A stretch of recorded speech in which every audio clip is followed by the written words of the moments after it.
According to a 172-page indictment, the Vice Lords ran an elaborate network trafficking and selling guns and drugs. It's not like LA, it's not like New York, it's not like Chicago. Detroit is all about, hustle. It's all about hustle. Even the here, they all about their hustle. You know what I'm saying? You ain't gonna disrespect they said either. In the vibrant yet challenging urban landscape of Detroit, the existence and influence of street gangs have shaped the city's social fabric in profound ways.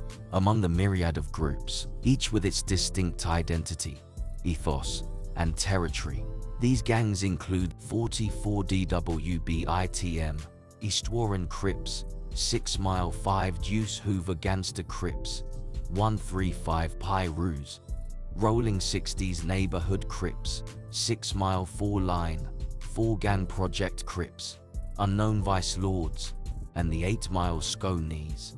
Their complex interrelations, alliances, and rivalries paint a vivid picture of the intricate web of gang dynamics in Detroit, reflecting broader themes of survival, identity, and power within the urban landscape. On the track, buddy, yeah, I got big pockets.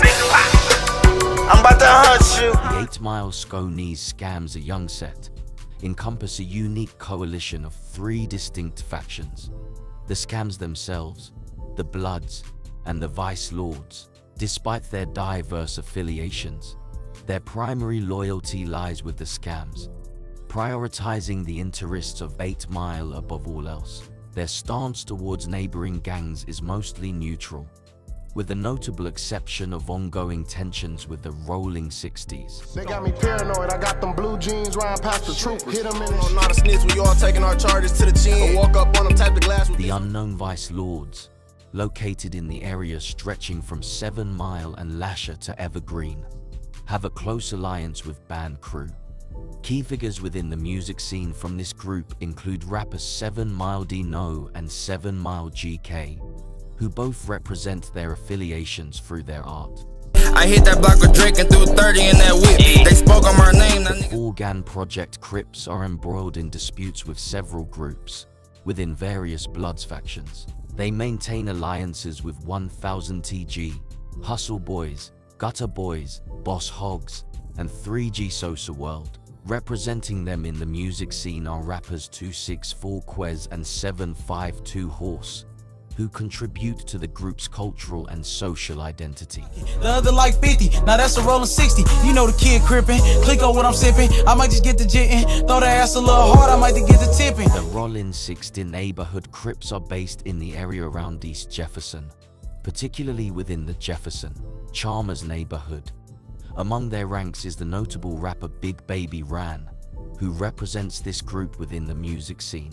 I heard his money on my brother Lee, go ahead. If it was some real bands, my brother would have been dead. The 135 Pirus, a gang with roots tracing back to Los Angeles, has established its presence by aligning with the number 5.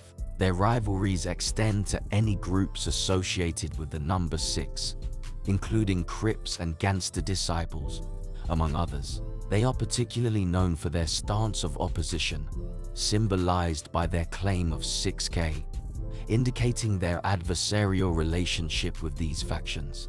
The 6 Mile 5 Juice Hoover Gangster Crips are an influential gang operating actively in their namesake territory. Their primary conflicts involve the nearby Bandgang, as well as any other gangs that affiliate themselves with the number 5. Interestingly, despite their territorial designation, they do not align themselves under the number 6. Additionally, they have formed an alliance with the neighboring Rolling 60s, further solidifying their presence and network within the gang landscape of the area. The East Warren Crips represent the foundational core among various EWC factions spread across the Warren area. This group stands as a pioneering force within the Crip movement that pervades East Warren, comprising members from subsets such as the Playboy Gangster Crips and the Black Gangster Disciples. They are particularly known for their intense rivalry with the neighboring 60s gang and maintain disputes with any groups aligned with the number 5. Initially, the EWC had alliances with other Warren-based cliques, although over time, these allied groups have dissolved, leaving the EWC as a prominent force in the area. I had to do something when I'm smoking my opponent. I say it's sex. In the field, everybody slip, you might just take one. Show my son how to protect his sisters, bought him play guns. He got a kill, he got smoke, stop his life Illuminati. Got my hopscotch, hit they block and hopscotch. Pay attention when you shooting, don't do me like that. Tweaking like a plane crash. The 8 Mile Trey Mafia and 44 Scone Boys gangs dominate an area stretching from 8 Mile Road to Wyoming Street in the south, and from Mendota Street to Green Lawn Avenue in the west. They are known for their allegiance to the number 5, which puts them at odds with any neighboring gangs associated with the number 6. Within this territory, notable figures such as rappers Big Homie and Diddy the Don have emerged, further solidifying the gang's presence and influence in the area. In the area around 114th Street, a distinctive set of bounty hunters affiliates with the 4 Line. This group shares its territory with a smaller contingent of Black P Stonebloods, of whom align with the number 5. This faction has a history of conflicts with various groups, including the Avon Gangsters, Shotgun Crips, Playboy Gangster Crips, and Rolling 60s, with the latter 2 primarily contested on 7 Mile. The bounty hunters have notably ousted the Avon Gangsters from their territory and now focus their rivalries on the 7 Mile Rolling 60s and Playboy Gangster Crips. Despite encroaching into territories claimed by the 22 band crew, they maintain a neutral stance towards them, concentrating their adversarial efforts on the 7 Mile Rolling 60s. The intricate story of gang affiliations in Detroit highlights a complex world of alliances, conflicts, and cultural identities that transcend mere criminal undertakings. These gangs are emblematic of a deeper narrative that speaks to the challenges and realities of life in certain urban environments. While their activities often fall on the wrong side of the law, understanding their motivations, structures, and impacts is crucial in comprehensively addressing the socio-economic issues that underpin such group formations. The stories of these gangs, interwoven with the city's history, underscore the urgent need for community-based solutions that address the root causes of gang membership and activity, aiming for a future where the streets of Detroit can thrive without the shadow. Never go to the liquor store in the hood. If y'all want to get, you and your homies, you don't want to get drunk, y'all want to go, y'all, you drive to the burbs. I don't care where it is. Drive somewhere where it's on the outskirts or something. Don't be driving to the hood store and thinking it's sweet. Then it ain't even about to being tough. Like, I'm not shook. I can go there. I can go to any store I want to. And, well, guess what? I'm putting myself in a predicament to where I would either have to get into a shootout or somebody by names like Danger, Hitman, and Trouble, and now they are behind bars. This week, the feds busted a gang known as the Playboy Gangster Crips, and neighbors say they terrorized a Northwest Detroit neighborhood for years. Let's get to Sean Leahy. He's live tonight, and Sean, neighbors were literally cheering when they heard this news. Karen, absolutely. These neighbors were cheering this news of the Playboy Gangster Crips gang being taken down from this west side. The Big Apple Market on McGraw in southwest Detroit was the scene of a murder in April, now connected to the Latin Count Street gang. U.S. Attorney Barbara McQuaid stood with Detroit's police chief and members of the state police and FBI to announce 33 indictments tied to the gang. Detroit, Michigan, a city with a rich industrial history, has also been the backdrop for a complex tapestry of gang activity, marked by the presence of various groups including Crips, Bloods, Vice Lords, and Gangster Disciples. This landscape has been shaped by waves of migration, social upheaval, and economic shifts, leading to the emergence and evolution of gangs that mirror the city's own transformation. From the early days of ethnic-based gangs to the rise of more organized entities driven by the drug trade, Detroit's streets have seen the rise of formidable groups like the Playboy Gangster Crips, 7 Mile Rolling 60s Crips, and Brightmoor Gangster Disciples. Among others, these groups have not only battled for territorial dominance, but have also left an indelible mark on the city's cultural fabric, influencing everything from local neighborhoods to the music industry. In the early 20th century, Detroit's gangs were primarily ethnic-based, formed by immigrants from Europe who settled in various hoods. These early gangs were involved in bootlegging, especially during Prohibition in the 1920s, and other illegal activities. After World War II, Detroit experienced significant demographic shifts and economic changes, leading to the rise of new gangs. The 1950s and 60s saw the emergence of street gangs in predominantly African-American neighborhoods, often as a response to social and economic disenfranchisement. The 1970s and 1980s marked a significant period in Detroit's gang history. With the rise of more organized and violent gangs, this era saw the emergence of gangs like Young Boys Inc. and the Errol Flynn's, which were involved in drug trafficking. The drug trade became a major source of income for gangs during this time, leading to increased violence and territorial disputes. Absolutely. These neighbors were cheering this news of the Playboy Gangster Crips gang being taken down from this West Side neighborhood. It's a big deal, and the original reason why the ATF went into that neighborhood in the first place is all about a 3-year-old little girl being shot.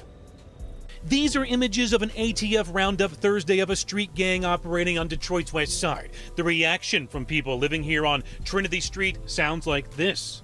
Lord have mercy. I'm so happy that they did that, make it safe for my grandbaby. 14 members of a gang calling itself the Playboy Gangster Crips have been busted for murder, armed robbery, carjacking, gun sales, drug pushing, each member with their own gang name like Shady Blue, Havoc, and Danger. Well, at one point, they were one of the most violent gangs on the streets of Detroit. The Playboy Gangster Crips didn't just settle scores. They targeted children and bragged about all of it online. Dive into the world of the Playboy Gangster Crips, also known as the Treys or the 33rd Gangsters, a set that commands respect and fear in equal measure. The name O33 Sav gang pays tribute to a legendary figure within their ranks, Savage, also known as Tony Bands. Despite his GD affiliation, Savage's fearless nature earned him unparalleled respect across the set, embodying the true spirit of what they stand for. This set, riding under the 6, showcases an unbreakable bond among its members, a testament to their resilience and unity, even in the face of adversity, including significant legal challenges that threaten their very existence. The Playboy Gangster Crips stand tall. Their HUD remains a hive of activity, a clear signal that their spirit remains unbroken. 7-mile rolling 60s Crips stand as a testament to resilience and tenacity in the face of adversity. Nestled on 7 Mile, this relatively small set has carved out a reputation for its formidable nature, holding its ground amidst a sea of larger, formidable rivals. For years, they've maintained control over their territory, a remarkable feat considering the pressures from surrounding groups. Recently, however, tensions with the Playboys have begun to test their stronghold, revealing vulnerabilities in what seemed an impenetrable front. Intriguingly, this set distinguishes itself by not aligning with the traditional 6 affiliation, a rarity that adds a layer of complexity to their identity within the broader gang landscape. Explore the legacy of the Brightmoor Gangster Disciples, a name that echoes through the streets of Detroit with a resonance unmatched by many. Brightmoor stands out as a unique stronghold in the city's complex tapestry of gang territories, its very name synonymous with the formidable presence of this historic set. Unlike many other groups in Detroit, the Brightmoor Gangster Disciples have achieved something remarkable: an unyielding grip over their neighborhood, a testament to their enduring influence and organized structure. This set's story is one of resilience and strategic control, navigating the tumultuous landscape of gang rivalries while steadfastly holding their ground. The Brightmoor Gangster Disciples are not just active, they are a dominant force, a central figure in the narrative of Detroit's gang history. Their ability to maintain authority over Brightmoor, despite the numerous challenges and conflicts they face, speaks volumes about their cohesion and tenacity. Bought a boat, bought a chop and a Glock. Lost dot, said Marco to a shot. Do my gon' float me on top. Came from the hood, the gangsta shit don't stop. I hit his hood, nice hoe. Now would you look at that? Left stinking with his looking ass. Deep fried the goofy like a took a cooking class. Charged the when that fully smack. They ain't gon' get him back. I ain't slipping, I'm on tip. His lips, pockets hold the grip, pocket rocket if you trip. Wake up, hit the bank, I collect my chips. In the morning, came inside, man, just give me all that shit. That cocoa, and I'm off them narcos. I see the popo, and I see the narcs though. I heard you Toto. Your heart go. I got the pole on, stick like a pogo. Y'all don't get no cool points for Jizzle, bro. Jizzle wasn't trying to be in no beef. Y'all don't get no cool points. Y'all ain't try to pull a move on nobody who really doing something. So, what's going on? AJ was not a Glock boy. That nigga was definitely Bandgang.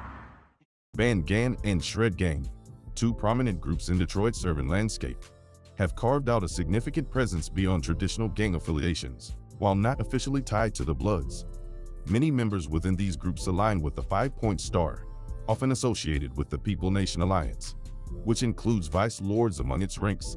This unique blend of affiliations showcases the fluid nature of gang and group identities in Detroit, where cultural and musical influences often intersect with street allegiances. Leshore Street, colloquially known as L Block, stands as a testament to their influence. Serving as a central hub for their activities, the groups have also made a notable impact in the music industry, with members like Bandgang Biggs and Shredgang Moan gaining recognition in the rap scene. Their music not only reflects their life experiences, but also serves as a voice for their community, narrating the challenges, aspirations, and realities of street life. 3 dozen violent criminals are off the streets. The U.S. Attorney says that they have ties to the Latin Counts gang in southwest Detroit. And as Fox News' Robin Schwartz reports, the arrests are part of a joint effort called Detroit One. The Big Apple Market on McGraw in southwest Detroit was the scene of a murder in April, now connected to the Latin Counts street gang. U.S. Attorney Barbara McQuaid stood with Detroit's police chief and members of the state police and FBI to announce 33 indictments tied to the gang, believed to be responsible for the murder of 20-year-old Mustafa Al-Yassiri. The almighty Toledo Mafia Latin Counts, originating from the 6,500 block of Toledo Street, stand as a formidable presence with roots that trace back to Chicago's Latin Counts. This transition to Detroit in the 1980s marked the expansion of their influence, embedding themselves deeply within the city's fabric, known for their distinctive red and black attire. These members proudly align with the People Nation, a testament to their enduring loyalty and unity. Despite facing numerous indictments, their activities remain unabated, a clear sign of their resilience and determination to maintain their stronghold. This cycle of legal challenges has only fueled their notoriety, making the almighty Toledo Mafia Latin Counts a symbol of both resistance and controversy within the community. No plan. Hella VVs when you see me. They turn their back, then peep that they need me. I'm out of freebies, cause I'd rather shop freely. Damn, you boys disgusting. I'm lounging in a lounge, having big boy discussions. Just making sure my kids ain't gotta resort to hustling. I'm chilling on resorts for times that I was struggling. The Fenkell Avenues, also known as the Fenkell Avenue Boys, have etched a significant chapter in Detroit's extensive gang history. With roots that run deep into the city's past, they've managed to coexist alongside other notable groups like the Puritan Boys and Vice Lords, navigating the complex web of gang dynamics within their territory. What sets the Fenkell Avenues apart is their focus on economic pursuits over territorial disputes or active rivalries. This pragmatic approach to gang life emphasizes their primary objective: financial gain. Their impact extends beyond the streets and into the cultural realm, with figures such as Payroll Giovanni emerging from their ranks to make a mark in the rap music scene through his art.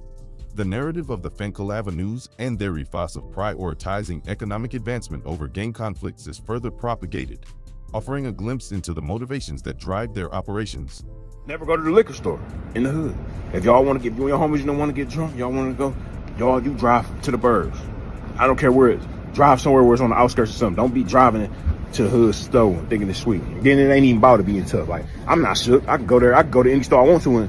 But guess what? I'm putting myself in a predicament to where I either have to get into a shootout or somebody kill me. Running in my bands, gold rolling, right up on my hands, same color Suzanne's. You a foolie, Tino keep the toolie, Ruger with the rulie, pull the Lucci, smoke you like a loose, chopper with the coolie. Ain't no Blood walk.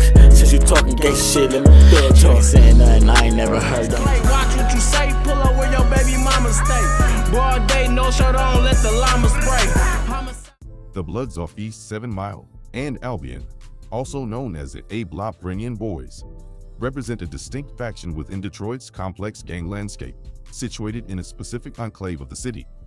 This group has carved out its own identity and territory, contributing to the intricate mosaic of gang affiliations in Detroit. Their moniker, A-Block, signifies not just a geographical location, but also a sense of community and belonging among its members. The The group has gained additional notoriety through the involvement of individuals in the music industry, most notably Smoke Camp Chino.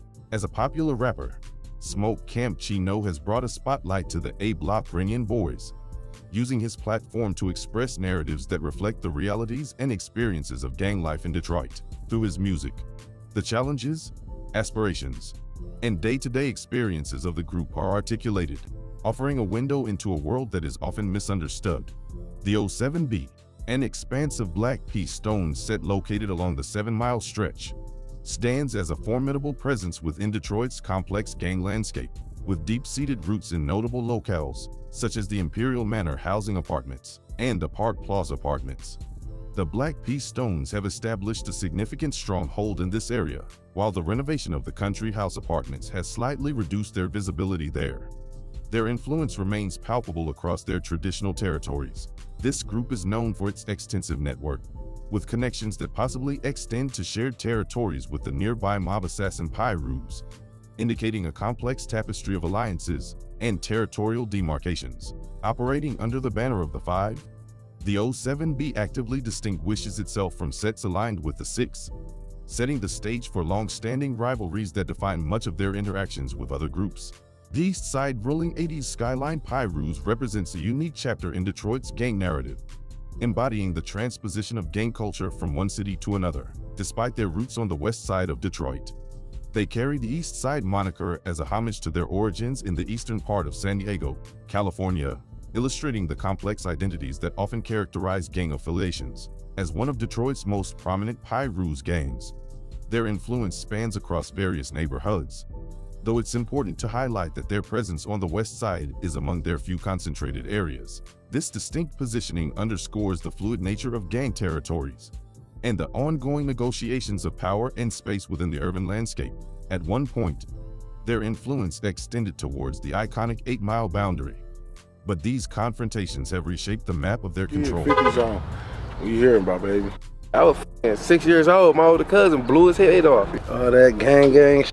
You gonna be up under the fucking jail getting gang. I mean, it was united, but it was crazy. It's together. You'll never get a chance to with a nigga like me again. Now get off my cousin porch. It's on the flow, man. We doing something for the community, for the hood. We giving them bikes back. Fuck it, I'm just running up my pros. When I put my AP on, I doubled up my hoe. I ain't the blow man, I'm the snowman, cause I'm froze. I use both hands, I'm in the kitchen with the balls. Wanna count the money up, wanna cover up my nose. Walk straight out of jail, fresh enough to strike a pole. The I94 Pirus Gang, aka 50 Zone, which later evolved into the Bloods off Gratiot and Van Dyke, marked its inception in 1997, establishing a notable presence in Detroit's gang landscape. This set, rooted in a strategic location that amplifies its influence, has been pivotal in shaping the local dynamics of gang affiliation and culture. Their alliance with SMB underscores the complex network of relationships and alliances that define the gang ecosystem in the city.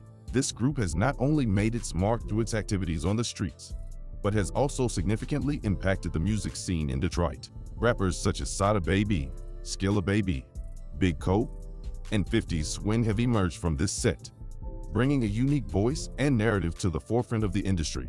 Through their music, these artists convey the realities, struggles, and experiences of life within the Bloods off Gratiot and Van Dyke, offering a vivid portrayal of their world. The narrative of gangs in Detroit is a complex one, interwoven with the city's broader socio-economic challenges and cultural dynamics. From the historical roots of the I94 Pirus Gang to the modern-day influence of sets like the Smoke Camp and 07B Black Piece Stones, these groups reflect the resilience, creativity, and sometimes the desperation of communities navigating life in a city that has faced its fair share of adversity. While the names and territories may change, the underlying themes of identity, survival, and community remain constant, offering a window into the enduring human need for belonging and the search for a place within the urban landscape. As Detroit continues to evolve, so too will the story of its gangs, serving as a poignant reminder of the city's past and a potential guidepost for its future.